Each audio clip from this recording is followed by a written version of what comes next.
મનીષા છે। મારું ગામનું નામ પ્રતાપગઢ, તાલુકો લાઠી, જિલ્લો અમરેલી। હું ગામની પૂર્વ સરપંચ છું। હાલમાં ગ્રામ પંચાયતની ચૂંટણી માહોલ વચ્ચે અમારું ગામ સમરસ જાહેર થયેલ છે। આઝાદીના સમયથી અમારા ગામમાં ક્યારેય ગ્રામ પંચાયતની ચૂંટણી થયેલ નથી। એનું મુખ્ય કારણ અમે ગામના બધા જ લોકો એક પરિવાર તરીકે રહીએ છીએ, જેનું ઉત્તમ ઉદાહરણ એટલે અમારા ગામમાં ચાલતું સંયુક્ત રસોડું।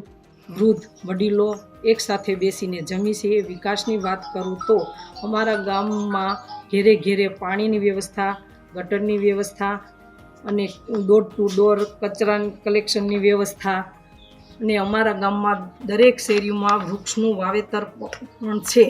ગ્રામ પંચાયતમાં 2003થી કોમ્પ્યુટરની વ્યવસ્થા, સ્માર્ટ સ્કૂલ ક્લાસ છે। અને એવોર્ડની વાત કરું તો અમારા ગામમાં નિર્મળ ગામની એવોર્ડ મળેલ છે, તીર્થ ગામનો એવોર્ડ મળેલો છે। અમારું ગામ ગોકળિયું ગામ અને અમને અહીં રહેવાની ખૂબ જ મજા આવે છે।